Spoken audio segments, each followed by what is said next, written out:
ঢাকা বিশ্ববিদ্যালয় ক্যাম্পাসে ইসলামী মূল্যবোধে উদ্বুদ্ধ তরুণদের আন্দোলন দেখে বিভ্রান্তি ও আতঙ্ক ছড়াচ্ছে বামপন্থী গোষ্ঠী। বামরা এখনো পুরনো পাকিস্তানপন্থী তকমা রাজনীতিতে আশ্রয় নিচ্ছে বলে মন্তব্য করেছেন বাংলাদেশ ইসলামী ছাত্র শিবির ঢাকা বিশ্ববিদ্যালয় শাখার সাবেক সভাপতি ও যুক্তরাষ্ট্রের হার্ভার্ড বিশ্ববিদ্যালয়ের সহকারী অধ্যাপক ডক্টর মির্জা গালিব।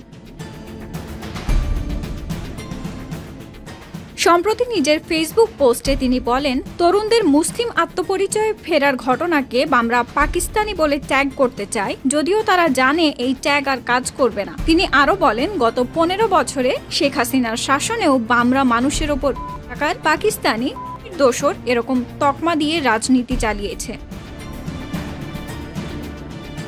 ডক্টর গালিব উল্লেখ করেন, ঢাকা বিশ্ববিদ্যালয়ে মাত্র 10 জন ছাত্রছাত্রী মিলে বামরা সাদিক কায়েম পাকিস্তানি বলে স্লোগান দিচ্ছে। তিনি বলেন, এটা তাদের আত্মরক্ষার শেষ অস্ত্র, কারণ ইসলামী চেতনায় উদ্বুদ্ধ নতুন প্রজন্মের সামনে তাদের কোনো রাজনৈতিক ভাষা নেই। গালিবের ভাষ্য, গত 15 বছর ধরে একদলীয় শাসনে যাকে অপছন্দ করা হতো তাকে বা পাকিস্তানি বলে ট্যাগ করা ও বিচারহীনতার রাজনীতিই ছিল তাদের কৌশল। কিন্তু এখন তরুণরা সেই রাজনীতিকে প্রত্যাখ্যান করেছে। তারা নিজের ইতিহাস, পরিচয় ও বিশ্বাসের ভিত্তিতে রাষ্ট্র ও সমাজ নিয়ে ভাবছে। বিষয়টিকে বামপন্থীদের জন্য সংকেত বলে উল্লেখ করেন তিনি।